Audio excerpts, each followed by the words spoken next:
Bonjour à tous. Donc, je tenais déjà avant toute chose à tous vous remercier pour votre présence ici, à cette table ronde, cet horaire assez matinal. Merci à tous d'être là. Merci à Nexialogue pour l'organisation, évidemment. Merci pour la réservation de ce lieu un peu unique. Évidemment, merci très chaleureusement aux 5 intervenants qui ont accepté de jouer le jeu ce matin et de se prêter à l'exercice de la table ronde. Je pense que vous avez tous un parcours brillant, tous les 5. Donc je pense qu'on a tous hâte de vous écouter. Et je pense également que vos expertises et vos analyses respectives vont rendre ce débat passionnant. En plus de cela, nous avons la chance d'avoir un panel très diversifié, parce que vous avez tous les 5 un rôle différent, tous les secteurs d'activité sont représentés. Et je pense que ça va conférer un caractère très particulier à chacune de vos interventions respectives. Le sujet que nous allons aborder aujourd'hui est un sujet qui malheureusement est encore dans l'actualité. Je pense qu'on peut facilement imaginer que vous avez tous été à minima concernés, impactés, que une partie de votre temps a été mobilisée sur le sujet du conflit ukrainien en février. Et donc l'idée aujourd'hui, c'est de mettre en commun, en fait, de prendre un moment pour mettre en commun les réflexions que vous avez pu avoir, que vous avez pu opérer chacun de votre côté depuis février, et d'envisager la suite. Donc, puisque, comme vous le savez, le conflit tend aujourd'hui un peu à s'enliser, et donc on est toujours dans une phase d'incertitude, je pense, de marché. Les intervenants me contrediront peut-être. Voilà, donc je pense qu'on peut commencer. Alors, quelques éléments de format pour rappeler donc, que chaque intervenant aura environ un quart d'heure qui lui est dédié, et que ce quart d'heure se divise en 2 volets, donc un volet de réponse à une problématique un peu générale que j'ai définie avec eux, mais vous êtes libre de vous en extraire et évidemment de ne pas vous cantonner à cette réponse-là, et des questions-réponses avec l'audience et entre vous, évidemment. Je vous encourage bien sûr à vous poser mutuellement des questions. C'est ce qui rendra l'exercice passionnant. Essayez peut-être de ne pas dépasser 10 minutes, voilà, entre 5 et 10 minutes de réponse, et ensuite entre 5 et 10 minutes de questions. J'ajusterai en fonction, je jouerai le rôle de maître des horloges ce matin. On peut commencer par du coup notre premier intervenant, Jean-Marc Daniel, vous êtes notre premier intervenant. Merci beaucoup d'être là. Je rappelle que vous êtes économiste, professeur émérite à l'ESCP. Je rappelle que vous êtes diplômé de l'École Polytechnique et de l'ENSAE. Vous êtes également chroniqueur et vous êtes directeur de rédaction de la revue Sociétale. Donc Jean-Marc Daniel, selon vous, quels seront les impacts à long terme sur les économies occidentales de ce conflit ukrainien ? Eh bien, écoutez, merci. Vous n'avez pas dit non plus que j'ai été votre professeur.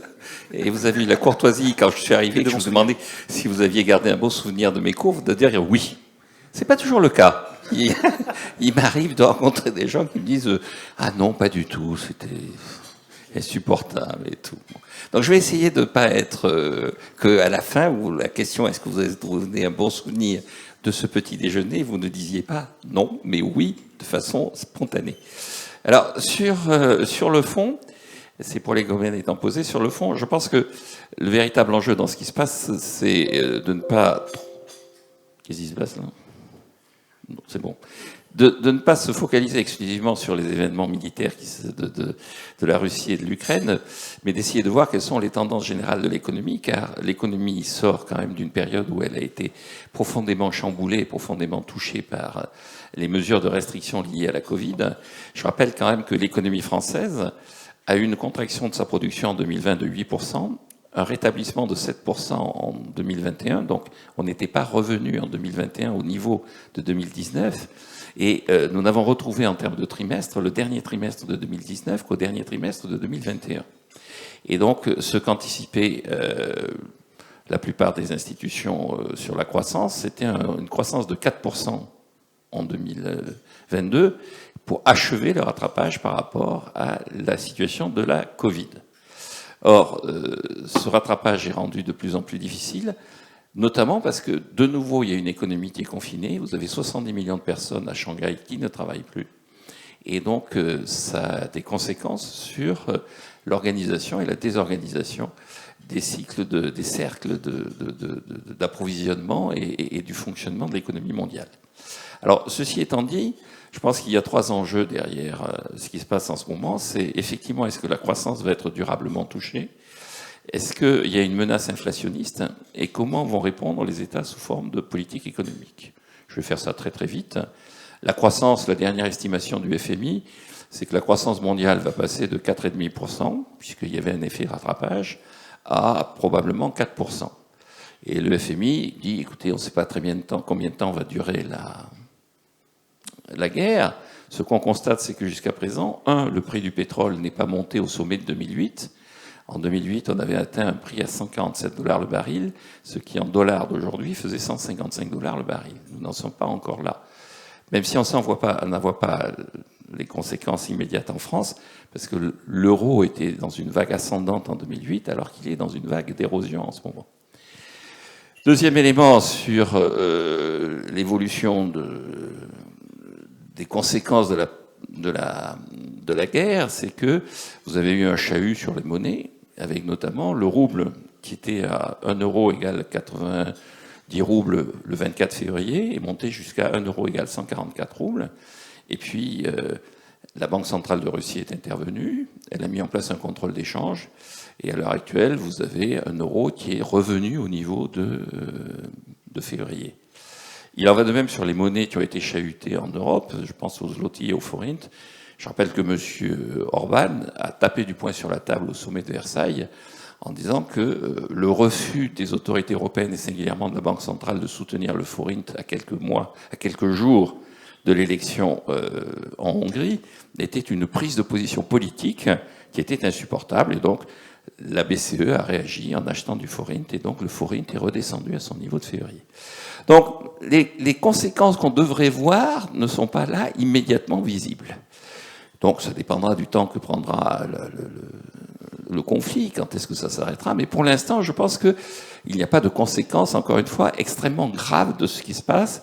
Sur la France, pour conclure, sur la croissance est revue maintenant par la Banque de France, des 4% qui étaient initialement prévus, à 3,4%, avec une fourchette basse de 2,8% si le conflit dure jusqu'au 9 mai. Les analystes considérant que le 9 mai, il faut que, pour des raisons historiques, y entrer à la Russie, il faut que tout ça se termine de façon glorieuse pour Poutine. Il a plusieurs solutions pour ça. Il peut faire comme les Chinois en 79, qui, après avoir été obligés de retirer leurs troupes du Vietnam, ont dit que c'était une guerre pédagogique. On a donné une leçon. Et puis, bon, s'ils n'ont pas compris, on reviendra. Mais là, c'était une grande leçon. Bon, évidemment, les Vietnamiens avaient pulvérisé l'armée chinoise à l'époque. Bon. Sur l'inflation, je pense qu'il n'y a pas de tension durable forte d'inflation dans l'économie mondiale à l'heure actuelle. Je rappelle que l'inflation, c'est une augmentation de l'indice des prix à la consommation qui est générale et durable. Donc, les matières premières augmentent. Encore une fois, bien que le pétrole n'ait pas encore trouvé ses niveaux de 2008. Le blé va augmenter, un certain nombre de matières premières agricoles augmentent, mais l'enjeu, c'est les effets de second tour, et les effets de second tour ne sont pas pour l'instant immédiatement au rendez-vous. D'ailleurs, la BCE, qui se pose des questions, et je vais aborder ça tout de suite, sur le fait de savoir s'il faut réagir ou pas, a calculé que l'indice de l'IPCH, l'indice à la consommation harmonisée dans la zone euro, sur la base du panier qui a été arrêté en 2015, qui est le dernier panier de consommation sur lequel il se base, le taux moyen d'inflation depuis 2015, au mois de mars, était en valeur annuelle de 1,4%. Et donc vous avez des gens au sein de la BCE qui disent qu'on n'est pas encore à l'objectif d'inflation de 2%, qui fait qu'il n'y a aucune raison pour s'alarmer sur l'inflation, et en tout cas pour durcir la politique monétaire. Alors, est-ce qu'on va ou non durcir la politique monétaire et comment va réagir la politique économique? Je pense qu'on va durcir la politique monétaire. Et pour une raison simple, là je me référerai à des débats qui ont lieu entre les différents gouverneurs de banque centrale, qui ont été lancés par Andrew Bailey, qui est le gouverneur de la Banque d'Angleterre, qui a fait une conférence devant le Trésor anglais, devant le Trésor britannique. Vous savez, en économie, l'opinion du Trésor, qui est ce que pensent les Anglais, et le Trésor britannique est quelque chose qui est toujours très important. Et donc, devant le Trésor britannique, pour définir l'opinion du Trésor, il a dit que les politiques non conventionnelles, par définition, ne pouvaient pas durer éternellement, parce que si elles durent éternellement, elles ne sont pas non conventionnelles, elles deviennent conventionnelles. Qu'une banque centrale devait effectivement tirer les leçons de ces politiques non conventionnelles de quantitative easing, qu'il y avait deux piliers dans le quantitative easing. Il y avait l'évolution des taux d'intérêt et la quantité de titres publics achetés par la Banque centrale. Donc je vous rappelle que quand la Banque centrale achète des titres publics, elle rend la dette publique gratuite. Donc elle rend la dette publique non seulement totalement sûre et garantie, puisque vous avez un acheteur en dernier ressort, mais en plus cette dette publique est gratuite. Et donc le volume de dette achetée par la Banque centrale va déterminer en fait les conséquences de la dette sur la politique budgétaire. Et donc Andrew Bailey a dit il faut effectivement continuer à acheter de la dette publique. En revanche, il faut faire remonter les taux, ce qu'a commencé à faire la Banque d'Angleterre à partir du mois d'octobre. Alors tout le monde est sur cette lignée, sauf deux banques centrales. La Banque centrale européenne, dont on ne sait pas ce qu'elle va faire, et je pense qu'il y a un problème de gouvernance au sein de la Banque centrale européenne. Si vous avez la curiosité de voir comment un certain nombre de banquiers centraux parlent de Madame Lagarde, ça commence à devenir problématique. Et donc, à partir de ce moment-là, il y a une incertitude humaine. Mais fondamentalement, la Banque centrale européenne va remonter ses taux. Et puis, il y a la Banque du Japon. La Banque du Japon a annoncé qu'elle maintiendrait le quantitative easing dans sa forme traditionnelle, achat de dette publique. Elle détient déjà 50% de la dette publique japonaise. Et taux d'intérêt très bas, avec comme conséquence le fait que le yen est en train de s'effriter, ce que recherchent aussi en partie les autorités japonaises. Alors, pour résumer mon propos, je pense que les taux d'intérêt vont monter, la croissance va être relativement secouée, mais il y a un effet de rattrapage et surtout il y a un enjeu sur comment est-ce que la Chine va gérer la poursuite de la Covid. Et pour dernière phrase, à moyen et long terme, je pense que la chose qui est vraiment inquiétante, c'est que le FMI vient de sortir l'évaluation des taux de croissance potentiels, c'est-à-dire la croissance de long terme. En France, on est à 0,8%. 0,8%, on n'a pas vu ça depuis 1820. Nous avons le taux de croissance potentiel le plus bas depuis la décennie 1820-1830. Et donc je pense que plus que la guerre entre la Russie et l'Ukraine, le véritable enjeu des économies occidentales, c'est comment retrouver de la croissance, soit par la productivité, soit par le travail. Si vous n'avez pas du capital productif, pour augmenter la production, il faut augmenter la quantité de travail. Voilà ce que je pouvais dire à ce stade. Merci beaucoup. Si j'essaye de bifurquer sur le volet microéconomique, et je partirais plutôt d'un événement de défaut d'une banque, par exemple russe, ou d'une compagnie énergétique russe, ou, et dites-moi si c'est crédible, de l'État russe, mais peut-être pas, et je pense que vous allez confirmer que ce n'est pas crédible. Partant de cet événement-là, est-ce qu'on peut avoir un effet domino plus ou moins catastrophique sur nos économies ? Écoutez, le défaut de la Russie est, à mon avis, politiquement nécessaire. La Russie est l'un des principaux excédents extérieurs courants au monde. Et le budget russe, depuis la crise de 98, la stratégie mise en place par Poutine dès qu'il est arrivé au pouvoir, c'est d'équilibrer les comptes publics russes sur la base d'un pétrole à $40 le baril. Donc, la Russie n'est pas en cessation de paiement. Mais est-ce que vous imaginez clairement que la Russie va honorer ses engagements à l'égard de gens qui lui crachent à la figure ? Je veux dire, c'est pas économique, c'est humain. Vous devez quelque chose à quelqu'un qui vous dit « Mon objectif, c'est de détruire votre économie ». C'est ce que lui dit Monsieur le maire. Bruno Le Maire lui dit « On va tout faire pour que votre économie s'effondre. Mais vous allez quand même payer vos dettes ». La réponse est non. Et donc, le véritable enjeu sur ça, c'est, sur la décision de faire défaut ou pas, c'est pas un problème économique. Ce sera un problème de savoir jusqu'où les autorités russes veulent provoquer les gens qu'ils ont en face d'eux. Et le deuxième élément, si jamais vous avez un défaut sur une banque où c'est le quantitative easing qui joue, c'est le quoi qu'il en coûte, c'est le fait qu'à l'heure actuelle, les banques centrales créent de la monnaie sans limite. Et ça, c'est une découverte de 2008-2009. On s'est aperçu en 2008-2009 que le fait d'avoir abandonné l'or en 1971, ça permettait de créer autant de monnaie qu'on voulait. Donc le véritable enjeu, c'est est-ce que Poutine, à un moment donné, va dire aux gens qu'il considère comme étant ses ennemis, je ne paierai pas ce que je vous dois. Et à partir de ce moment-là, comment les États vont absorber les gens qui sont en faillite en faisant de la dette publique et en balançant tout ça à la Banque centrale. Si quelqu'un a des questions, vous aussi, messieurs les intervenants, n'hésitez pas à rebondir sur les propos de...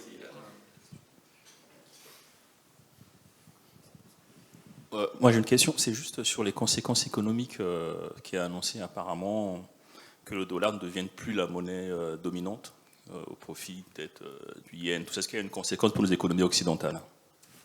Écoutez, c'est une excellente question. Je ne vous dis pas ça pour vous flatter et tout ça. Vous m'avez posé une excellente question. Et puis, quand on ne veut plus répondre, on dit « Est-ce que vous avez conscience que cette question est inepte ?» Et à ce moment-là, tout s'arrête. On est tranquille pour un petit moment. Bon, donc là, objectivement, la question est intéressante et intelligente.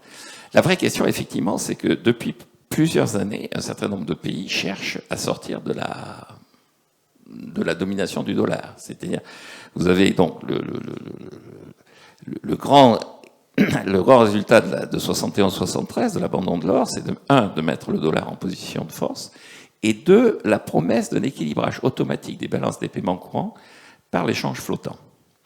Or, la promesse de l'équilibrage des balances des paiements courants n'a pas été tenue, et deux, l'utilisation du dollar a donné un privilège judiciaire énorme aux États-Unis, puisque les États-Unis utilisent ça pour se mêler au travers de leur justice du fonctionnement de tous les pays à la surface de la planète. Donc un certain nombre de pays ont commencé à mettre en place des moyens de contourner l'usage du dollar. La bonne solution, ce serait pour les Européens de se présenter en rival des États-Unis pour afficher que la monnaie qu'ils détiennent peut être le substitut, ou tout au moins le concurrent, du dollar. C'est-à-dire de faire de l'euro le substitut au dollar. C'était le programme officiel de 1988. Quand vous regardez le communiqué du sommet d'Évian entre Kohl et Mitterrand en 88, le but, c'était de répondre à l'attitude vis-à-vis des accords du Louvre de 87 des États-Unis, qui avaient dit on a signé les accords du Louvre, mais on s'en fout. Le véritable enjeu pour nous, c'est l'économie des États-Unis. Le dollar, c'est notre devise et votre problème. Bon. Je pense que le bilan de ce qui se passe, c'est que l'euro va louper le coche. Pour répondre à votre question, je pense que le dollar va progressivement s'effacer, mais que l'euro, par rapport au projet initial, qui était le projet de Kohl et Mitterrand, va louper le coche. Et donc, on voit l'accord qui s'est passé entre l'Inde, 8% de croissance cette année. L'Inde, c'est le substitut de la Chine pour les années qui viennent. C'est un exode rural colossal en Chine qui fait que vous avez une capacité productive en Chine en Inde qui est énorme. Bon. L'Inde vient de passer un accord avec la Russie. L'Inde a refusé de voter les sanctions contre la Russie et l'Inde a passé un accord non pas de troc, non pas de clearing, mais un accord commercial avec comme monnaie de référence un panier de monnaie autour du yuan. Et donc, je pense que, pour répondre à votre question, on rentre dans une période où effectivement l'euro aura perdu sa chance et l'Europe aura perdu dans cette affaire la possibilité de s'affirmer comme une puissance monétaire autonome, ce qui était le projet initial, je maintiens, des fondateurs de l'euro. Merci beaucoup. On est à 15 minutes, tout pile. Merci beaucoup, Jean-Marc Daniel. N'hésitez pas à continuer d'intervenir, évidemment.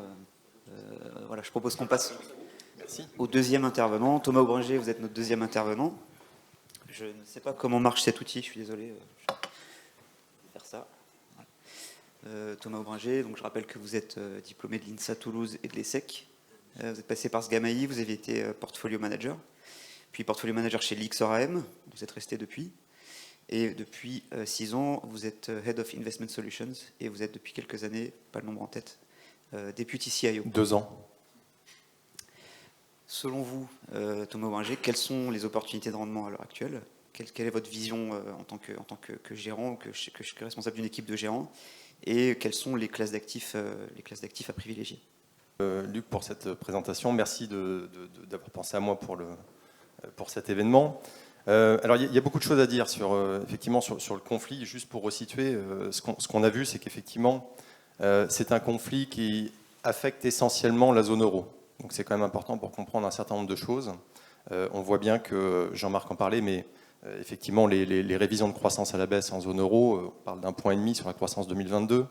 La hausse de l'inflation, là où je rejoins Jean-Marc, c'est plutôt conjoncturel que structurel, mais avec 1,5 point d'impact à la hausse sur l'inflation headline 2022, donc avec des pics à 6-7% au deuxième trimestre, et puis une tendance qui devrait chuté en fin d'année autour de 4%, mais donc on reste sur des niveaux élevés.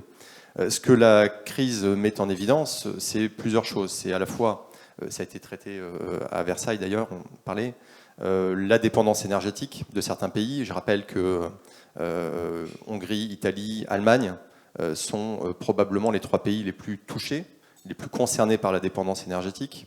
Donc ça met en lumière un certain nombre de choses, donc un modèle à adapter, à ajuster de manière assez évidente. Deuxièmement, ça met en évidence la nécessité d'avoir des moyens de défense qui sont adaptés, proportionnés et qui fonctionnent. Donc, ce qui veut dire que dans les prochaines années, ce qu'on peut attendre de la part des États, en tout cas en zone euro, c'est que le dispositif militaire soit ajusté, ce qui nécessite des investissements. Donc si les dépenses sont faites dans ce secteur, elles ne le seront probablement pas dans d'autres secteurs. Bon. Voilà. Cela étant dit, ce qu'on observe sur cette crise, c'est que effectivement, on a, je le disais, la zone euro qui est principalement affectée. Par rapport au début du conflit, 24-25 février, on a des marchés qui ont développé comme émergents, tous enregistré des performances, on l'a vu, très négatives. Donc de moins 10% pour les États-Unis, à peine moins 10%, à moins 25% pour certains émergents, pour d'autres raisons évidentes, et un contexte de taux d'intérêt qui n'aide pas.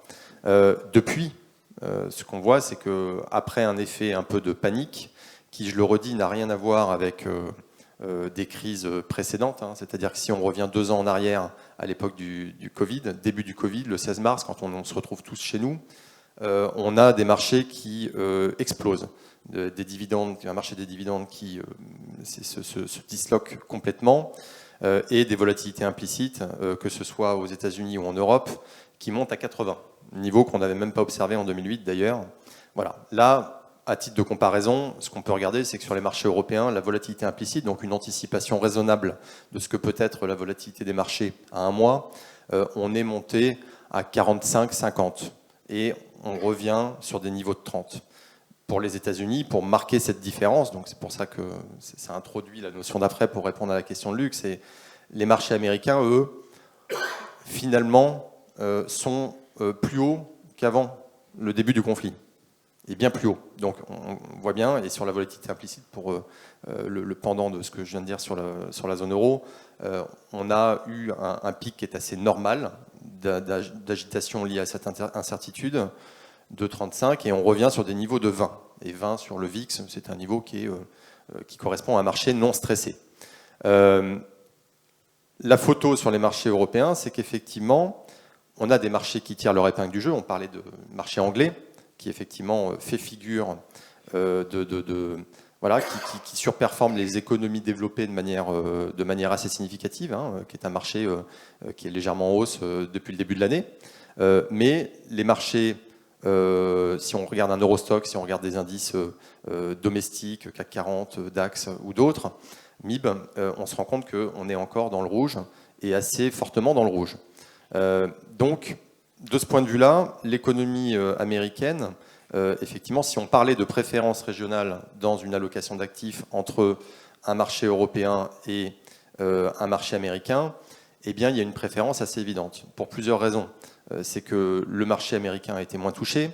Là, il y a eu un phénomène de repricing très très fort sur, ce sera un sujet d'ailleurs, une question que j'aurai peut-être pour Jean-Marc, mais sur la courbe de taux américaine, un repricing, on a vu, qui s'est fait très très vite, quitte à inverser la structure 2-10 sur les taux, et ça peut être un signal assez négatif, notamment de récession. Bon, c'est probablement beaucoup trop tôt pour le dire, mais voilà, donc les États-Unis ont une trajectoire très différente. Et puis, deuxième élément, on parlait de PPI, de prix à la production. L'économie américaine a probablement plus de facilité à diffuser cette inflation aux consommateurs, ce qui ne sera pas le cas en zone euro.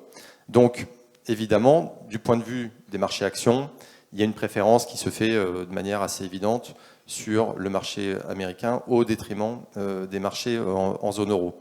Après, si on va un cran plus loin, on a un thème qui a marché en 2021, qui a été longuement discuté, fin 2020, 2021, le sujet rotation, value, growth, qui est un thème, j'allais dire, un peu éternel, qui fait l'objet de discussions très acharnées. On se rend compte que finalement la value est revenue en force. Elle a été pénalisée en début de conflit. Là, ça revient bien, mais ça a été et c'est potentiellement contre-intuitif. C'est-à-dire qu'un environnement de taux élevés favorise les valeurs value, banque, assurance, et notamment la pente de la courbe. Il y a le niveau, mais il y a aussi la pente. Mais la dimension conflit qui a affecté les valeurs bancaires a évidemment pénalisé un certain nombre de valeurs value, mais qui reviennent depuis. Donc effectivement, en termes de positionnement, on va plutôt favoriser value, quality, que les valeurs de croissance qui peuvent être touchées.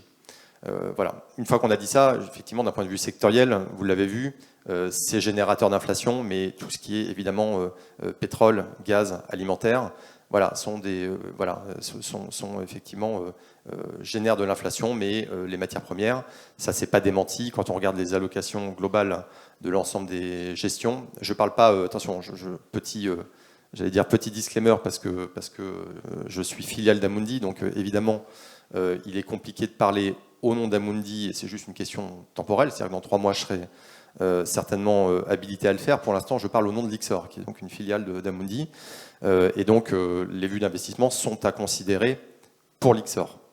Les matières premières, ça a été globalement dans nos allocations multi-assets une classe d'actifs qui a été privilégiée, notamment les métaux de base et le pétrole, l'or, qui ont été, quand les allocations le permettent, parce que comme vous le savez, on évolue dans un cadre qui est essentiellement un cadre UCITS, très encadré, et qui fait qu'on ne peut pas traiter toutes les matières premières.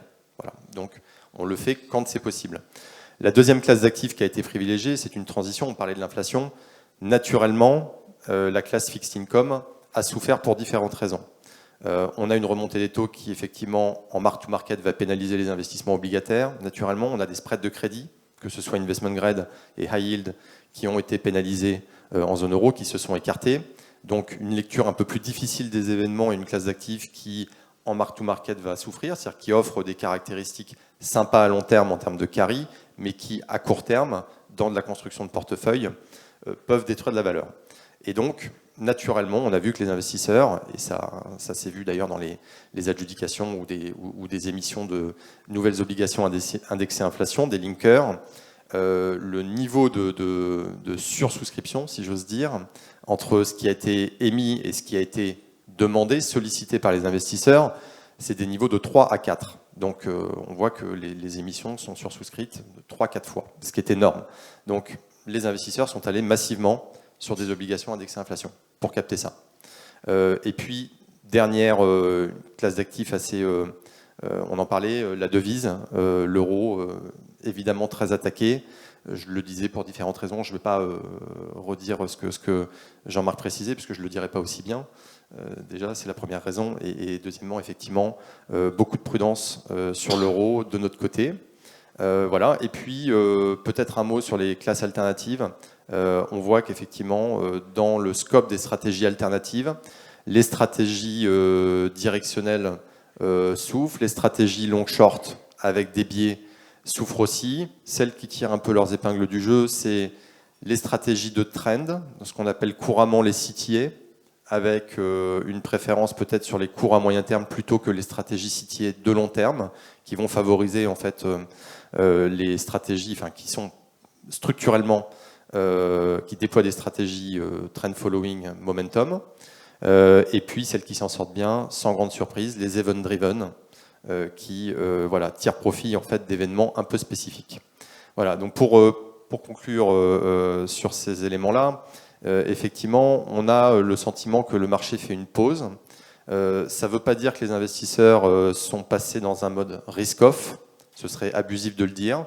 Il y a juste une aversion pour le risque aux actions qui est globalement sur un niveau de neutralité avec quand même une sous-pondération sur les actions de la zone euro. Mais globalement, les vrais enjeux pour les mois qui viennent, c'est est-ce qu'il est un peu tôt encore pour remettre du risque sur les marchés actions? Parce que la fameuse stratégie buy the dip, qui est très, très répandue, que beaucoup de gérants de hedge funds jouent en ce moment, est-ce que c'est un peu tôt pour le faire? Probablement.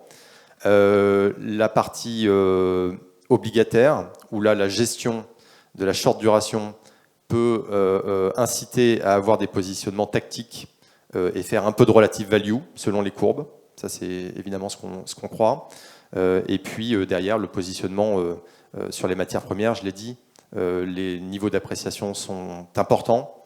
Donc remettre de l'exposition sur cette classe d'actifs, ça paraît compliqué. Donc ce qui va induire une transition assez naturelle sur des actifs comme le monétaire. Concrètement, on voit qu'il y a des mouvements d'allocation assez massifs sur le monétaire, enfin sur la classe d'actifs inflation.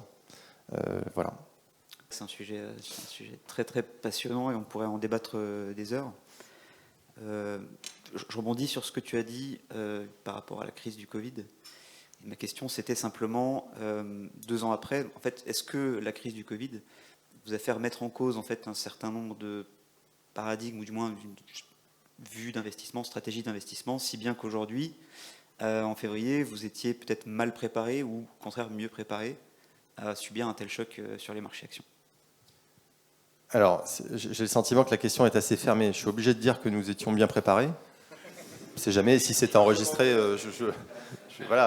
on pourrait me le reprocher. Non, plus sérieusement, je pense que ce que la crise Covid, j'ai commencé par ça d'ailleurs, ce que la crise Covid a mis en évidence, c'est quand il y a une dislocation d'un marché, moi ce que j'avais en 20 ans jamais expérimenté, le marché des dividendes, quand ce marché a explosé, les dividendes européens et les dividendes américains, on parle quand même de dividendes le marché qui s'écrase de 60 à 70%. Quand vous regardez la structure des dividendes, des futurs, à horizon 1 an, 2 ans, 3 ans, vous vous rendez compte qu'il n'y a plus de marché. Donc ce que ça met en évidence pour des banques d'investissement et de financement, c'est que les produits à destination des clients qui nécessitent des couvertures sur les dividendes, quand les couvertures ne sont pas précises et quand elles ne sont plus opérables dans le marché, il se passe ce qui se passe dans des grandes banques, dans des banques de premier plan. Et ça, c'est un sujet. Donc on a tiré une forme d'expérience de cette partie-là pour renforcer notre dispositif sur les indicateurs de liquidité. Je pense que la liquidité est clé pour tous ces sujets.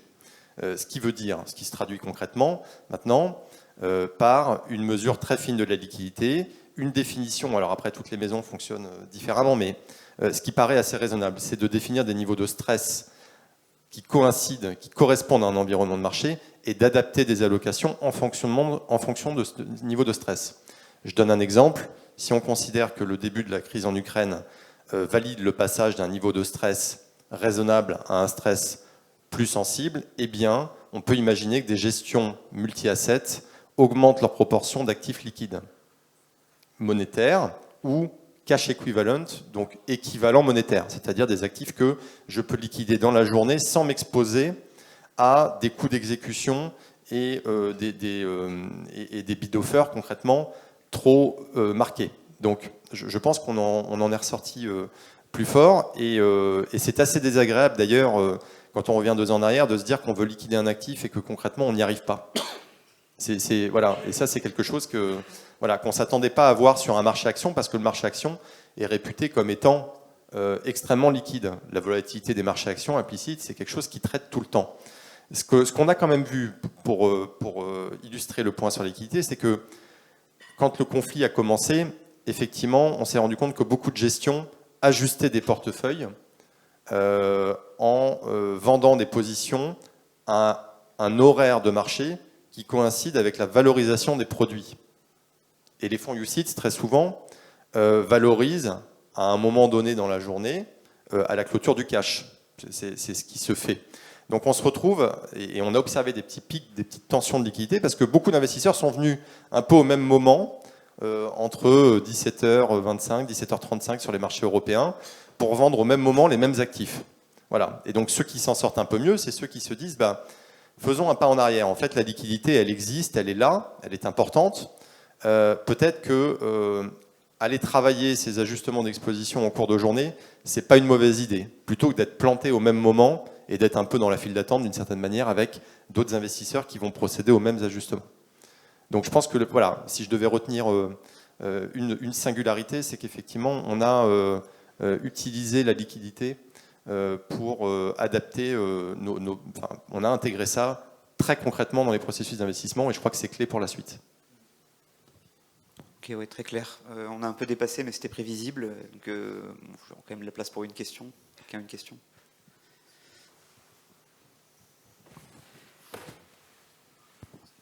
Merci. Eric Bazen, senior manager chez Nexialog. Peut-être une classe d'actifs qui n'a pas été évoquée, les marchés émergents. Ces marchés émergents offrent de belles perspectives de croissance, mais ce sont aussi des régimes autocratiques. On a parlé de la Russie, il y a aussi la Chine et l'Inde qui n'est plus vraiment une démocratie. Est-ce que cette crise a remis en question votre vision de ces marchés émergents et est-ce qu'il y a des marchés émergents à privilégier aujourd'hui ? Merci Eric pour la question. Alors, marché émergent, je le disais, on a une grosse défiance vis-à-vis de la Chine. Vis-à-vis de la Chine pour différentes raisons, mais parce que l'environnement de taux élevés, de manière générale, et taux élevés combinés à des matières premières à un niveau assez élevé, globalement, font que la Chine est pénalisée par ça. Donc, au sein des émergents, je crois que la distinction, elle est naturelle, elle est nécessaire. En revanche, d'autres économies, typiquement comme le Brésil, sont moins touchées par ce qui se passe, par le conflit. Voilà. Les marchés émergents dans leur globalité, c'était un thème qu'on a beaucoup traité en 2021 parce qu'un marché qui est à la traîne, beaucoup de gestions se sont repositionnées sur ce marché-là en se disant quand même, il y a des écarts de performance qui ne sont pas nécessairement expliqués par les différences de fondamentaux. Donc, allons-y, revenons sur ces marchés-là. Et là, on a vu en début d'année qu'effectivement, le marché chinois avait réagi très fortement et d'ailleurs, avec des niveaux de performance qui ont dépassé à la baisse les marchés développés. Hein, on l'a vu, des marchés chinois qui sont allés jusqu'à moins 25, moins 30 assez rapidement. Donc voilà, donc beaucoup de prudence par rapport à ça. Et puis pour être parfaitement exhaustif sur les marchés émergents, on n'a pas parlé de la dette émergente, qui est une classe, que ce soit en devise locale ou en dollars, qui est une classe qui a été privilégiée par certains multigérants, qu'on a regardé avec attention. Là, dans le contexte actuel, c'est vrai qu'on se tient un peu à l'écart de cette classe d'actifs également, avec l'environnement de taux. Et puis les composantes domestiques qui font que voilà, c'est probablement un peu tôt pour y aller. Merci Thomas. Je propose qu'on passe à notre troisième intervenant. Donc, Bertrand Lamoureux, vous êtes notre troisième intervenant. Merci d'être là. Merci beaucoup d'être là.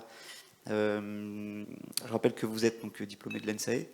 Vous êtes aussi actuaire également. Vous êtes passé vous avez fait une brillante carrière chez Natixis. Vous avez occupé différents rôles à haute responsabilité, dont Head of Market Risk Control, Head of FRTB, Head of Fixed Income Risk, Risk Fixed Income plutôt. Vous êtes aujourd'hui responsable des sujets réglementaires, en tout cas c'est comme ça que je le traduis, mais corrigez-moi si je me trompe. Merci. Bertrand Lamoureux, du coup, selon vous, comment les banques d'investissement et les infrastructures de marché réagissent et font face à un risque de défaut accru sur les contreparties russes et ukrainiennes, entre autres, et notamment suite aux sanctions internationales et la vague de sanctions internationales qu'on a observée depuis février. Ouais, je vais commencer par parler effectivement pas mal des sanctions, parce qu'il y en a eu beaucoup, et c'est du coup assez complexe à gérer. Alors il y a plusieurs types de sanctions. Vous allez avoir les sanctions, je ne vais pas m'étendre dessus, sur les sanctions diplomatiques, du coup de sanctions au niveau des différentes juridictions. Vous allez avoir de façon là aujourd'hui les sanctions, on va dire médiatiques, donc tout le débat autour de l'interdiction de la propagande russe du coup en Europe, avec l'interdiction de certains médias de communiquer en Europe. Et puis du coup celles qui vont nous intéresser plus ce matin, c'est la partie financière et puis individuelle. Alors financière, vous avez des interdictions d'accès à des contreparties russes au marché européen, à la fois primaire et secondaire. C'est plus une sanction vers les contreparties russes. Vous avez du coup l'arrêt, l'interdiction de traiter avec la banque centrale russe, ce qui est effectivement problématique pour des banques d'investissement. Vous allez avoir ensuite, on a eu donc de longs débats autour de l'interdiction à certaines banques russes d'utiliser le système de paiement international SWIFT. Alors c'est uniquement 7 banques russes, et donc de longs débats, et en particulier la principale banque, Sberbank russe, et puis surtout donc, la filiale financière de Gazprom qui sert au paiement du gaz russe, qui a été évoqué au début, n'ont pas été touchées par ce train de sanctions. Alors, les sanctions, pareil, c'est pour but, effectivement, d'impacter, d'affaiblir l'économie russe. Faut toujours penser au double effet, c'est-à-dire que là, typiquement, les Russes se rapprochent de la Chine sur le concurrent SWIFT, avec du coup un risque d'affaiblissement de SWIFT sur les années à venir. Donc, bon, une problématique en termes de paiement. Et puis, vous avez donc les autres sanctions économiques, interdiction de l'export sur certaines classes d'actifs qui ont été aussi mentionnées au début et qui vont impacter potentiellement les clients avec lesquels on travaille, plus que nous directement en termes de banque. Et en dernier lieu, c'est toutes les interdictions de financement de projets ou de transactions avec, de financement au sens large de l'économie russe, et puis un peu biélorusse, et puis un peu d'autres aussi. Alors en Europe, on en est au 4e train de sanctions. Et donc il n'y a pas que les sanctions européennes, vous avez les sanctions européennes, américaines, Canada, UK, autres pays. Donc il y a un vrai travail de suivi dans le temps et de suivi ou pas de la cohérence entre les différentes juridictions. Donc en termes, nous, d'infrastructure, il faut que vous sachiez les entités que vous avez dans votre portefeuille, est-ce qu'elles sont impactées en fonction de leur domiciliation, par quel type de sanctions, et donc être sûr que vous respectez bien toutes les sanctions de façon très propre, par contrepartie, par juridiction, et puis de temps en temps les sanctions c'est une entité, de temps en temps c'est un groupe, de temps en temps c'est une personne qui est en charge de plusieurs types d'entités, donc il y a un vrai travail quand même d'identification de quelles sont les entités qui sont impactées. Dernier type de sanctions, ça va être les sanctions du coup individuelles qui ont fait effectivement énormément d'écho dans la presse, à la fois vers des individuels, donc là on doit être à peu près à un peu moins d'1 millier d'individus touchés par les sanctions, et puis une petite centaine d'entités. Le point le plus important, c'est ce qui va être gel des avoirs. Donc dans la presse, on va beaucoup s'exciter sur la problématique de bien repérer les yachts d'oligarques russes à Saint-Tropez. Nous, dans la vraie vie, c'est effectivement plus l'aspect du gel des avoirs de la Banque centrale russe dans les différentes banques, principalement en euros et en dollars. Donc là, on parle de plusieurs centaines de milliards de dollars qui ont été gelés et qui donc servent d'armes économiques pour impacter la capacité de la Russie à mobiliser des devises en dollars, en euros, et donc avec en particulier au début l'envolée du rouble qui est revenu du coup depuis à ces niveaux près de début de guerre. Donc un point effectivement important pour nous, c'est un besoin de cohérence des sanctions entre les différentes juridictions, un besoin de suivi dans le temps, parce qu'effectivement ça bouge un peu, ça bougeait beaucoup au début, donc moins depuis mi-mars, et du coup d'intégrer toutes ces informations-là dans nos systèmes, à la fois en termes de compliance, à la fois au niveau du back-office, pour bien repérer tous les flux qui doivent être payés ou reçus des différentes contreparties, et en particulier dans le monde de dérivés, quand vous allez avoir des appels de marge qui sont faits quotidiennement via les contrats ISDA que vous avez, c'est d'être bien sûr que les flux, vous acceptez de les payer, vous cherchez à les recevoir. Vous pouvez avoir des entités ou des personnes qui vont vous dire il faut absolument récupérer tous les flux qu'on a récupérés et absolument pas payer tous les flux qu'on devrait payer. Sauf que du coup, si vous faites ça, potentiellement, vous mettez en risque de défaut votre entreprise parce que vous avez envie de refuser des paiements de flux en vous disant que les banques russes derrière ne vont pas forcément vous les rendre. Donc il y a un vrai travail au quotidien d'identification et d'acceptation de tous les flux. Que dire d'autre après? Donc au niveau des contrats, où vous êtes en contrat avec des contreparties qui sont du coup sujettes à sanctions. Donc là, il faut puissiez aller voir ce que vous avez continuer le droit de faire. Est-ce que vous avez le droit de retourner les opérations que vous avez ou pas? Est-ce que les événements de marché font que vous avez le droit de faire ce qu'on appelle une early termination dans les contrats ISDA, donc du coup de forcer l'arrêt de la transaction, le paiement des soultes qui vont bien pour mettre fin à cette transaction. Vous pouvez avoir des contrats qui référencent des entités qui sont sujettes à sanctions.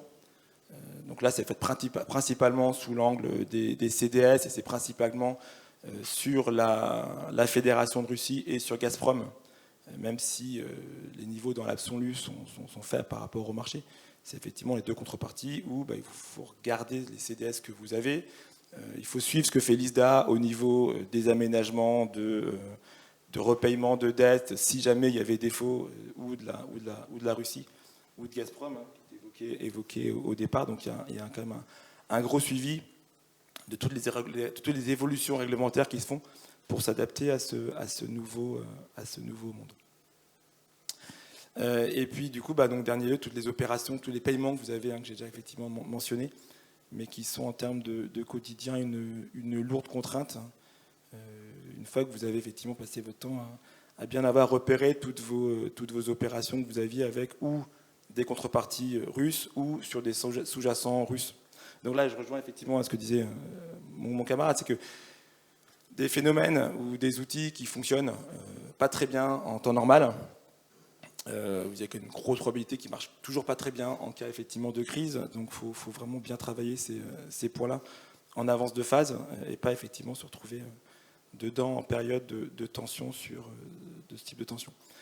En termes de banque d'investissement, sur le volet plus gestion des risques, pareil effectivement ce qui a été dit juste avant, les marchés oui ont été fortement impactés, mais pas tant par rapport à ce qu'on avait déjà connu, y compris le Covid en mars 2020, donc du coup assez récemment, et sont assez revenus. Donc du coup en termes d'impact, oui la gestion a été compliquée, oui il y a des books qui ont perdu, il y a des macro-hedges qui ont aussi bien fonctionné, puisqu'on était sur des périodes qui étaient assez courtes. Donc au global, je pense pas que des banques d'investissement aient été sévèrement impactées au niveau marché. Après il y a effectivement tout l'aspect financement, pour le coup matière première qui est vraiment important. Dernier point aussi, c'est que vous pouvez avoir des marchés qui ferment, des choses auxquelles on n'est pas habitué. Donc il y a eu des fermetures au niveau de la banque, de la bourse moscovite, mais là pareil, en général on n'est pas très exposé, donc ça va. Le gros sujet là sur cette crise-là, c'est la fermeture du marché du nickel au niveau du LMI sur plusieurs jours, donc du coup une problématique à la fois de valorisation et puis de savoir quelles sont les implications en termes de capacité à arrêter les opérations et les solder de façon ordonnée. Voilà, donc à la fois beaucoup de choses à regarder. Finalement, cette crise-là, alors beaucoup de sanctions. Après, les sanctions, elles n'ont pas arrêté la guerre, parce que non seulement on y est toujours, et puis du coup, là, les derniers éléments qui étaient communiqués hier côté FMI tablaient plutôt sur une guerre qui pouvait durer des mois, voire des années. L'impact principal, il est évidemment sur l'économie russe, avec les déclarations que j'ai personnellement trouvé très maladroites du coup de guerre économique de Le Maire au départ. Alors je parle sous le contrôle de Jean-Marc, mais du coup au début là, ce que j'ai retenu, c'est que les prévisions de croissance russe étaient plutôt 2,5. Pour 2022, c'est plutôt moins 8 maintenant. Et puis un gros effet sur la partie inflation, qui était plutôt prévu à plus 5 sur 2022 et qui serait plutôt de plus 20 du coup côté russe. Donc c'est l'affaiblissement de l'économie russe à moyen terme, du coup avec les éléments que je mentionnais sur le fait que la Russie cherche des alternatives, du coup a remis en place du contrôle d'échange, se rapproche des Indiens, des Russes avec ou pas du dollar ou avec des concurrents à SWIFT, et donc de voir effectivement quels sont les impacts plus moyen terme. Ok, merci beaucoup. Je vous laisse rebondir si vous le souhaitez. Moi, j'avais quand même une question. On parle des sanctions, mais on comprend la difficulté d'implémentation de toutes les sanctions, surtout qu'elles sont très hétérogènes. Est-ce que les régulateurs français et européens se sont rapprochés des banques d'investissement et ont ajouté une couche de recommandations? Et si oui, dans quelle direction ils sont allés? Sinon, est-ce que vous anticipez qu'ils le feront à court terme? Alors, la coordination, elle est plutôt faite au niveau G20, au niveau de ces sanctions-là. Après, elles sont publiées du coup très rapidement par les différentes juridictions. On a plutôt une ligne ouverte au niveau de l'ESMA pour des Q&A, pour être sûr qu'on a bien interprété et qu'on est cohérent. C'est plus dans ce sens-là que ça se passe. Après, en termes d'autres impacts réglementaires, moi, j'en anticipe pas spécialement. On est en pleine finalisation de la partie CRD3, CRD6, donc toute la partie fonds propres, du coup de l'application du comité de Bâle là, qui est prévu en 2025. Ça a été retardé pour prendre en compte les enseignements de la partie crise Covid. Je ne vois pas d'ajout ou de retard dû à cette crise russo-ukrainienne. Après, l'autre volet, c'est plus l'impact de tout ce qui est en train de se mettre en place au niveau taxonomie ESG en Europe, où là, effectivement, on prend de plein fer notre dépendance au niveau Europe au gaz russe et du coup aux implications en termes d'orientation d'investissement. Donc, typiquement, quand vous voyez effectivement que la Belgique décide d'étendre de 10 ans la vie de centrales nucléaires, qu'il y a le débat qui se remet en Allemagne. Le débat qu'on a eu il y a 6 mois, 1 an, avec principalement la France aux manettes sur le fait d'inclure le nucléaire dans la taxonomie en tant que green, va reprendre, à mon avis, mais c'est très personnel, de l'importance dans les mois qui viennent. Question dans la salle. Les sanctions, ça fait toujours rêver en fait.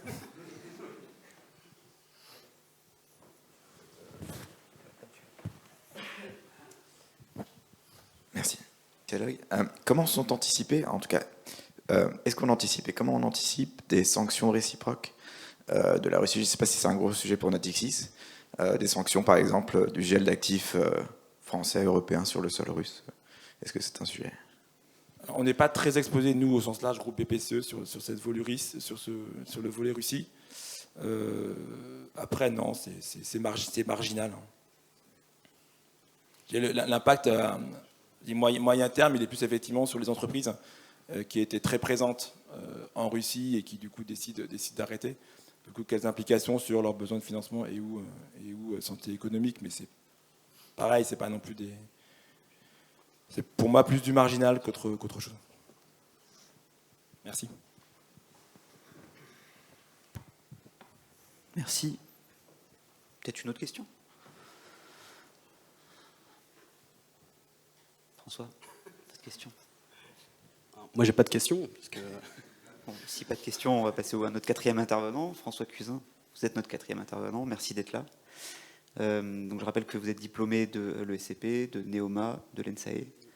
Vous avez été corporate analyst chez BNP puis Barclays ou l'inverse? Barclays, tout d'abord. Barclays tout d'abord. Je suis parti chez BNP en trade finance sur les marchés effectivement russes, kazakh, ouzbek, azéri. Donc effectivement c'est une problématique, la matière première que je maîtrise quelque peu on va dire. Et même ukrainien, puisque j'ai travaillé pour une grosse boîte qui s'appelle Carnel, qui est une boîte effectivement de matières premières agricoles. Donc effectivement le conflit actuel effectivement me touche particulièrement, que ce soit d'un point de vue professionnel mais aussi privé. Et je suis actuellement, effectivement, je suis passé par la classe consulting aussi, donc je suis ravi de me retrouver devant vous, dans une maison concurrente qui s'appelle 99 Advisory, où j'étais responsable de la practice risque. Et aujourd'hui, effectivement, je suis Chief Risk Officer chez Swiss Life Gestion Privée. D'ailleurs, je vois mes collègues dans la salle qui sont au fond, qui ont un petit sourire narquois. Ne vous inquiétez pas, messieurs, la maison sera bien vendue. Luc, je t'écoute. Selon vous, François Cuisin, bon, selon toi. Selon moi plutôt.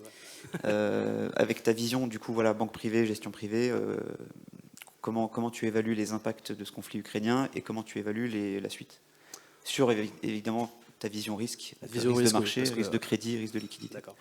La vision, effectivement, macro, elle a été prononcée de manière assez exceptionnelle par M. Daniel, qu'on connaît tous. Thomas, on a parlé également, puisqu'effectivement, de par ses fonctions, il les a mises en avant. Bertrand, idem côté sanctions. Alors, côté gestion privée, il faut comprendre ce qu'est la gestion privée, en fait. Je pense qu'à partir de ce moment-là, où vous comprenez ce qu'est la gestion privée, vous allez savoir comment maîtriser vos risques. La gestion privée, qu'est-ce que c'est? C'est offrir le meilleur couple rendement-risque pour des gens comme vous et comme moi. Alors, peut-être un peu plus fortunés, on va dire, mais ce sont des gens qui n'ont pas forcément vocation à connaître les marchés financiers. Donc, lorsqu'on parle de, effectivement, impact de la crise, il faut savoir, je dirais, rasséréner, rassurer en fait les clients que vous avez en face de vous. Vous pouvez avoir effectivement quelqu'un qui maîtrise les marchés, notamment en gestion conseillée, mais en gestion sous mandat, puisque nous vendons en gestion privée, la personne vous confie son argent et vous fait confiance. Je parle de manière très triviale, mais fondamentalement, c'est un peu ça. Donc c'est quelqu'un qui ne va pas maîtriser les marchés financiers et qui va aller sur BFM Business et qui va écouter M. Daniel et qui va se dire « Ah, je suis un peu inquiet parce qu'effectivement, il y a une grande crise qui s'annonce. Les marchés, effectivement, perdent 10, 15, 20%. Quid du rendement de mon portefeuille ?» Donc qu'est-ce que je fais? J'appelle mon conseiller chez Sustage Gestion Privée et j'essaie d'avoir des réponses qui soient rassurantes. Côté risque, c'est ce qu'on fait également. C'est-à-dire qu'effectivement, vous vous apercevez que les marchés réagissent sur ce genre de signes noirs que sont les guerres de manière très émotionnelle durant 2-3 semaines et vous avez un rebond. Depuis le 14 février, on s'aperçoit qu'effectivement, vous avez un rebond, les marchés reprennent les points qui ont été perdus. Après, en termes de risque, vous devez surtout rasséréner votre client. Donc l'impact de la guerre, à l'instant T, il est sur des marchés qui reprennent effectivement une certaine forme de valorisation. L'impact, il est surtout derrière. Quid de la suite? Et ça, je ne suis pas macroéconomiste, je ne pourrais pas vous prédire quoi que ce soit. Néanmoins, ce qu'on voit c'est que vous avez un taux d'inflation qui est quand même assez record, que ce soit outre-Atlantique ou en Europe, les chiffres en Allemagne sont exécrables, il faut bien l'avouer. Vous avez des discussions d'Olaf Scholz, le Premier ministre, qui indique qu'il s'est littéralement trompé en termes de relations macroéconomiques avec la Russie. En Russie, vous avez quand même quelqu'un qui, en l'occurrence, se considère comme le nouveau alors, je vais être très très loin, mais c'est le nouveau Staline, il faut dire ce qui est. Aujourd'hui, il y a une haine viscérale envers le cousin slave qui est ukrainien, mais vous avez surtout des prises de position qui sont quasi stratégiques pour Vladimir Poutine. Et tout ça, effectivement, ça se ressent dans l'impact que peuvent avoir nos portefeuilles. Néanmoins, je tiens à rassurer la salle, chez Swisslav Gestion Privée, il n'y a pas d'actifs russes. Voilà. Contrairement à d'autres maisons, que je ne citerai pas, par respect pour elle. Mais nous avions une petite souche obligataire sur Gazprom qui a été vendue très rapidement, même avant l'impact de la crise. Donc vous avez une gestion qui est très je dirais, européenne, quelque peu effectivement d'actifs russes, enfin quelques actifs, excusez-moi, américains, actifs japonais également, qui offrent une bonne diversification. Et c'est ce que recherchent avant tout nos clients. Ils recherchent de la diversification, ils recherchent de la maîtrise, de la gestion de leur portefeuille, et ils veulent comprendre ce que vous avez dans vos portefeuilles. Si effectivement on décide pour différentes raisons de mettre certains actifs qui sont exotiques, il va falloir expliquer un peu quelle va être la contribution au risque et la contribution à la performance de cette ligne. Donc, pour revenir à la question que je me suis quelque peu égaré, la gestion des risques, elle est relativement simple. Aujourd'hui, pour minimiser le risque des portefeuilles en gestion sous mandat, vous avez un phénomène qui est la diversification. Ensuite, comme le disait Thomas, vous intégrez un cadre qui est un cadre très réglementaire, le cadre UCITS. Ça veut dire que dans la gestion collective, dans effectivement la commercialisation des fonds que vous marketez, vous ne pouvez pas faire n'importe quoi. Il y a une réglementation qui est très basique, c'est la règle des 5, 10, 40. C'est-à-dire que les 5 premières lignes de votre portefeuille ne peuvent pas faire plus de 40% de votre gestion. Et une ligne ne peut pas représenter plus de 10% de l'actif du fonds. Ça veut dire quoi? Ça veut dire que vous ne pouvez pas être tributaire d'une seule ligne d'actifs. Et en ayant cette diversification prononcée, vous pouvez minimiser vos risques. Alors après, si on va un peu plus loin, comment gérer le risque de manière quantique? Vous avez des outils d'aide à la décision qui sont relativement simples. Vous avez des notions de VAR, de CVAR, voire d'expertise de shortfall. Je ne vais pas rentrer dans le détail du calcul parce qu'il y a beaucoup d'actuaires dans la salle et qui seraient capables de me coller sur la méthodologie employée. Néanmoins, notre rôle principal avec nos équipes, c'est de comprendre quelles sont les attributions à cette VAR. Quelle est la ligne, quel est l'impact d'une entité sur un portefeuille qui contribue à augmenter cette VAR. Et quand on parle de VAR, on parle d'environnement certain. Ce qui est le plus incertain, ce sont les pertes extrêmes. Et c'est là où les méthodologies de calcul, elles vont différer. Vous faites ce qu'on appelle des stress sur les portefeuilles, mais aussi des stress de liquidité. Comme on disait Thomas, les marchés actions sont censés être liquides. Oui, mais quid d'un marché moins liquide? Alors, bien évidemment, il y a des méthodologies qui sont mises en place.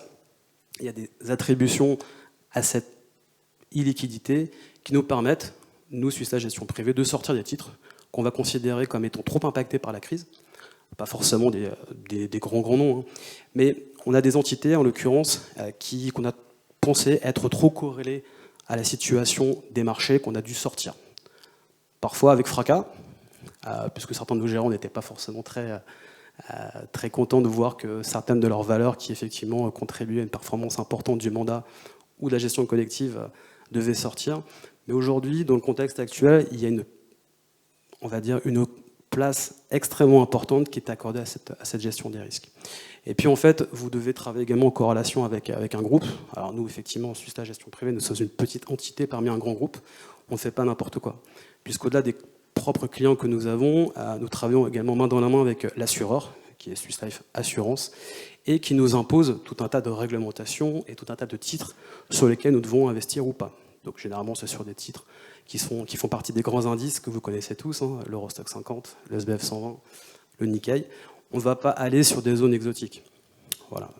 Donc en fait, la gestion du risque et les impacts que peut avoir la crise économique, ce sera une crise économique européenne de toute évidence, puisque comme évoqué par Thomas et Jean-Marc, vous avez des pays qui sont plus impactés que d'autres.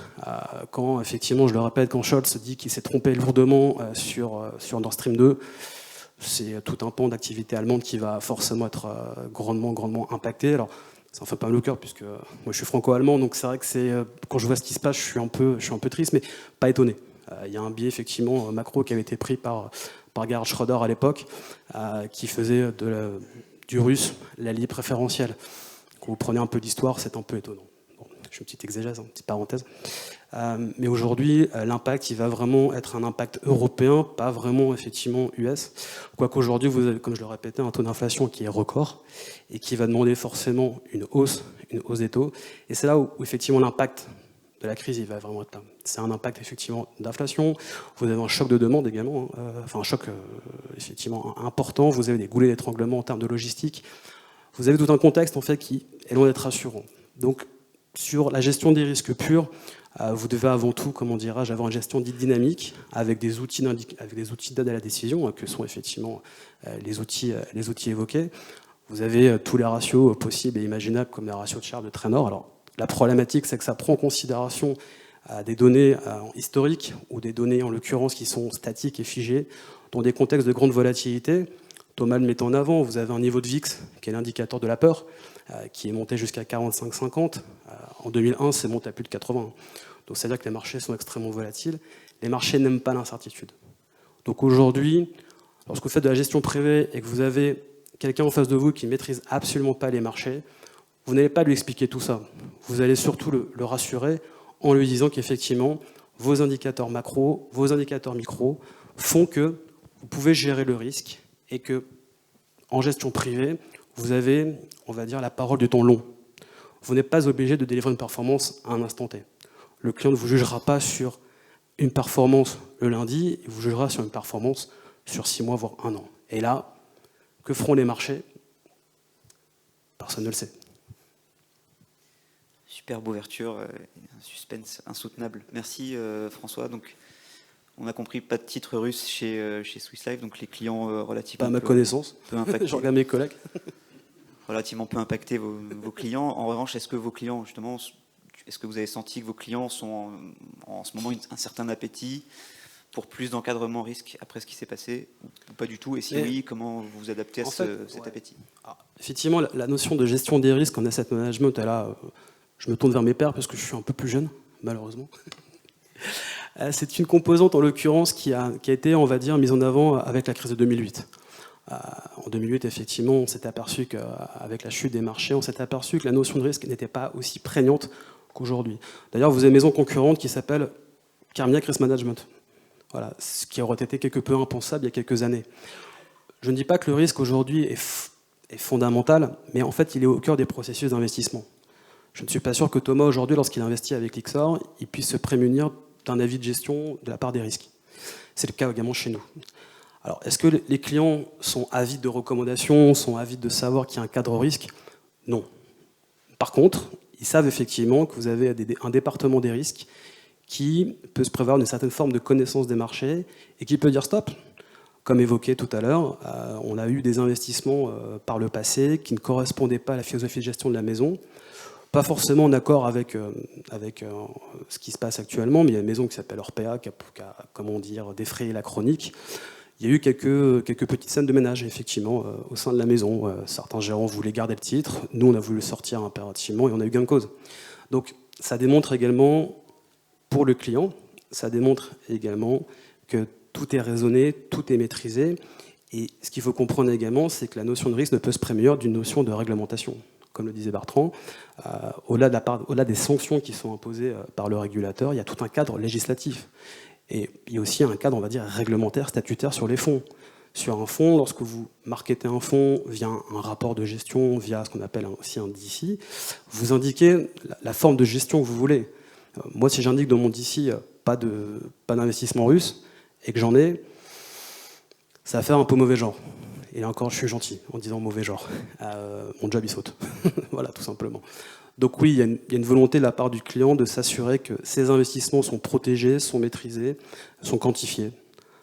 Si j'ai une contribution d'une ligne à ma VAR qui est trop important, je peux dire je sors parce que j'estime que la volatilité est trop importante. Et je ne suis pas en trading. Mes collègues traders, oui, eux, ils se frottent les mains aujourd'hui. Parce qu'ils ont une capacité à générer des marges qui sont extrêmement importantes.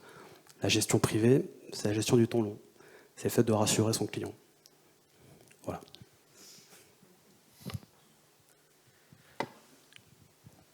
Qui a dégainé en premier? Pas une colle, hein. Pas de colle, s'il vous plaît. C'est une question rapide. Vivien Brunel, Société Générale. Je m'adresse peut-être plutôt à l'ensemble des gérants de ce panel. Il y a un macro hedge qui est au niveau des commodities, les matières premières, les denrées alimentaires pour un investisseur, mais un investisseur responsable, en fait, si votre trou sur ces marchés, il alimente un petit peu les crises à venir également. Qu'est-ce que c'est un investisseur responsable qui cherche à se couvrir et qui cherche quand même à performer?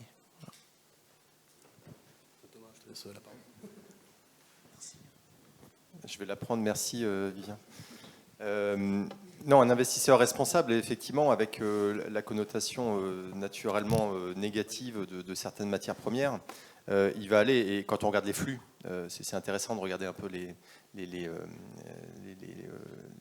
toutes les équipes de sélection de fonds qui observent les flux par classe d'actifs se rendent compte que, ce que je disais tout à l'heure, les investissements indexés inflation ont vu des entrées massives. Donc en fait, un investisseur responsable va pouvoir, via cet investissement, allier côté moins critiquable de l'investissement et performance.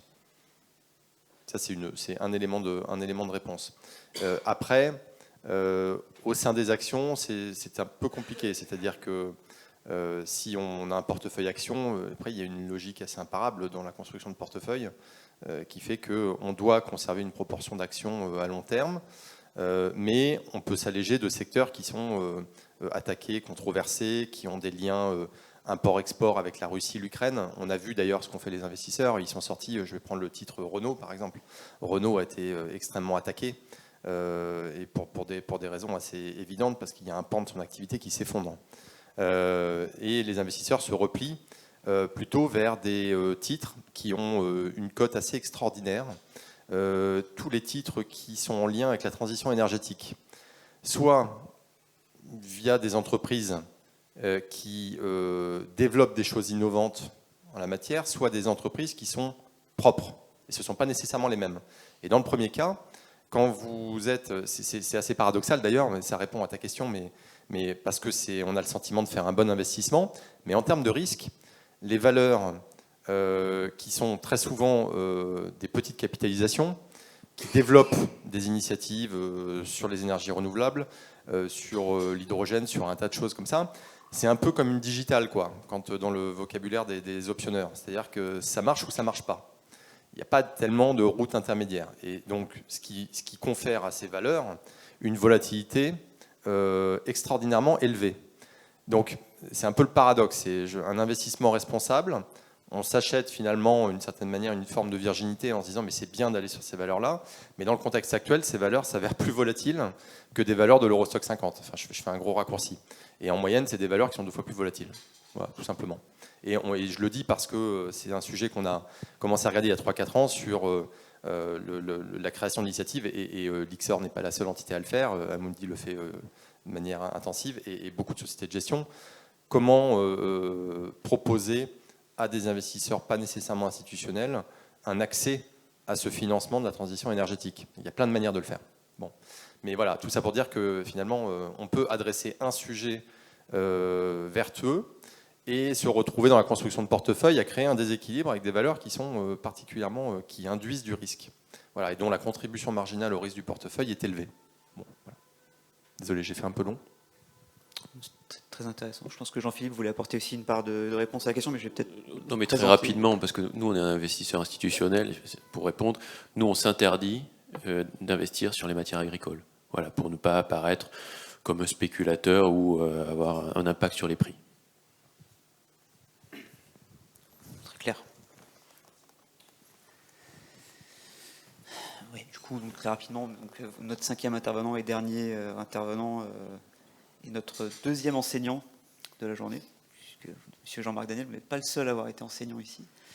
Merci Jean-Philippe Médecin d'être là, vous aurez le dernier mot aujourd'hui. Donc, je rappelle que vous êtes diplômé de l'École des Mines de Paris, vous êtes actuaire, vous êtes titulaire d'un doctorat en mathématiques, et vous avez, donc, après avoir été professeur à la Sorbonne, vous avez eu une brillante carrière chez CNP Assurance, où vous avez exercé divers rôles à responsabilité, dont chef de l'ALM et du financement, et aujourd'hui vous êtes directeur des fonds propres et du financement.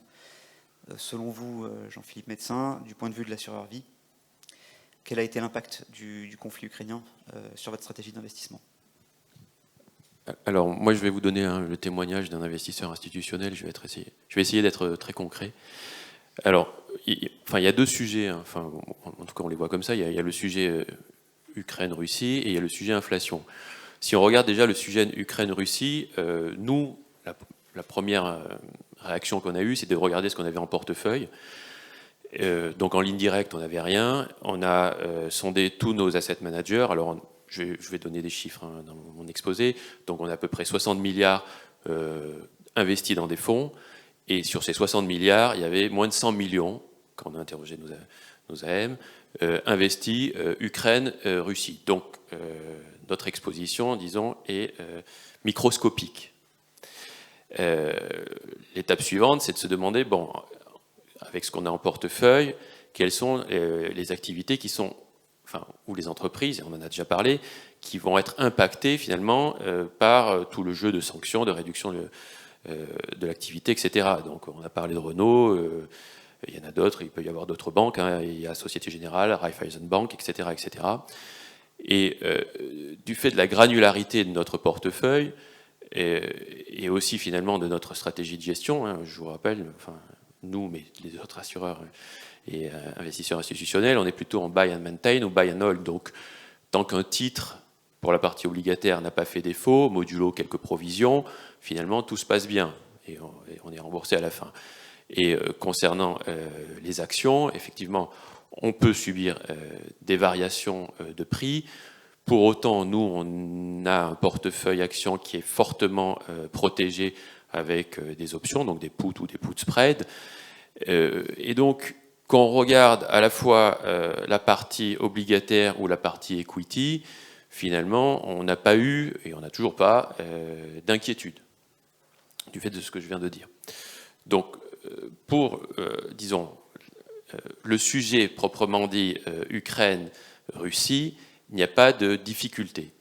Après, quand on s'intéresse aux conséquences et aux conséquences des conséquences, finalement, c'est l'inflation. Mais l'inflation, c'était déjà un thème. Il y avait déjà des débats, disons, philosophiques, comme sur le sexe des anges l'année dernière. Est-ce que c'est transitoire ou est-ce que c'est permanent ?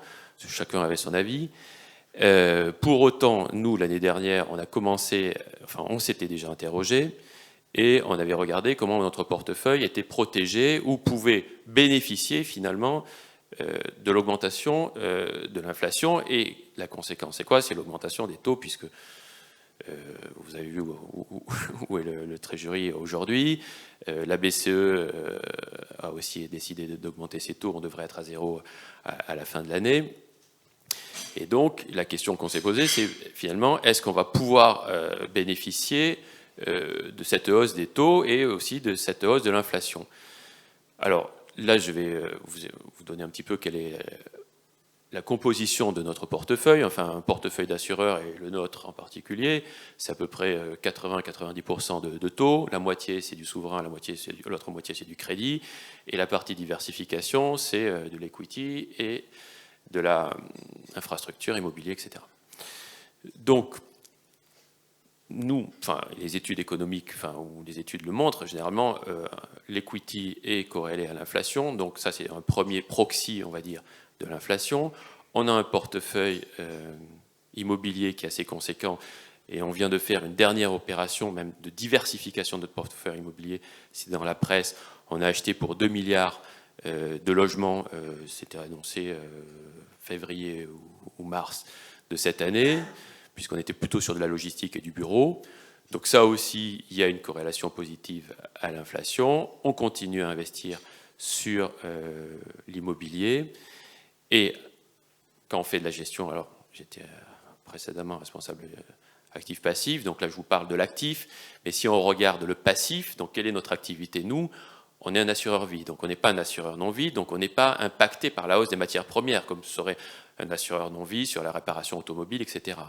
Et par ailleurs, les contrats que l'on vend n'ont pas d'indexation contractuelle à l'inflation. C'est de l'épargne retraite, donc c'est des pensions ou c'est des taux servis sur les fonds euros. Donc il y a sûrement, et il y a évidemment des anticipations ou des attentes de nos clients sur une rémunération qui ne s'éloignerait peut-être pas trop de l'inflation, mais pour autant, il n'y a rien de contractuel. Et je vois le temps passer, donc je vais peut-être essayer d'abréger. Si maintenant je regarde la situation économique telle qu'elle est, paradoxalement, pour un assureur, la remontée des taux, c'est une bonne nouvelle. Donc, c'est même une très bonne nouvelle tant que ce n'est pas trop brutal. Et pour l'instant, ce n'est pas brutal. Et je vous rappelle, l'OAT était à moins 30 points de base il y a quelques temps. On est maintenant à 1,20, je vous parle du 10 ans. Et donc, ça améliore finalement nos taux de réinvestissement.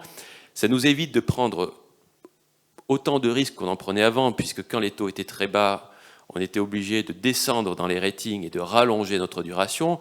Là, depuis le début de l'année, finalement, on trouve que investir dans du single A offre des rendements intéressants. Et pour terminer, quand on calcule, finalement la solvabilité des assureurs, le premier driver, en tout cas pour un assureur vie, c'est le niveau des taux. Donc la solvabilité et donc la robustesse de tous les assureurs, principalement vie, va en s'améliorant avec cette remontée. Merci beaucoup Jean-Philippe Médecin. Je rappelle que vous êtes aussi directeur du financement chez CNP Assurance, donc une question qui va porter plus sur ce volet-là. Est-ce que, donc, que ce soit l'inflation ou des conséquences du conflit ukrainien ont eu un impact sur votre stratégie d'émission de titres? Alors évidemment, nous on est des deux côtés, donc en gros c'est gens qui pleurent et gens qui rient, quoi. Quand les taux montent, on est content en tant qu'investisseur et on est moins heureux en tant qu'émetteur, mais on émet moins qu'on investit. Enfin, pour donner des quantums, on a déployé chaque année à peu près entre 17 et 20 milliards d'euros, donc ça veut dire que nous on ne peut pas faire de pause dans nos investissements, on peut juste aller plus ou moins vite, mais on ne peut pas faire de pause. Par contre, on fait 2 émissions. Et si je dois juste illustrer finalement cette hausse des taux, et le fait que nous, on avait quand même, anticipé cette hausse des taux, on avait prévu de sortir cette année, on a accéléré notre programme, et on est sorti en janvier, on a fait une émission de 500 millions, en se disant, il y a l'Ukraine qui risque d'arriver, la hausse des taux qui finalement s'accélère, et donc juste pour donner un exemple, comme la hausse des taux a eu lieu, on a émis à 1,25% en janvier, notre dette cote à 2,25, donc elle a pris 1 point en 2 mois, ce qui est donc significatif sur cette hausse des taux, mais j'imagine que tout le monde est au courant ici. Merci beaucoup. Je pense qu'on a quelques instants pour des questions complémentaires, que ce soit Mohamed, j'arrive, pour n'importe lequel des intervenants, bien sûr. Bonjour. Mohamed Abdelmounir, responsable des études et modélisation sur les instruments financiers à CNP Assurance. J'ai une question très générale, mais en fait, qui a beaucoup d'effets sur nos calculs d'expected credit loss. C'est-à-dire que pour calculer des probas de défaut, on est obligé de les conditionnaliser par des forecasting de variables économiques. Nous avons vu, à l'occasion de la crise Covid, une explosion des probas de défaut, donc une surestimation de l'expected credit loss, donc qui est notre provisionnement.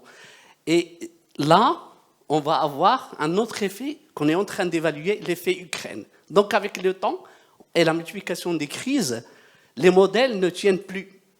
Donc que veut dire un forecasting de variables économiques dans ces conditions-là, puisque nous passons notre temps à recaler les modèles, parce que, par exemple, je vous donne un exemple très concret, avec la crise Covid, nous avons des calculs explosifs de CL qui ne correspondaient pas à la réalité.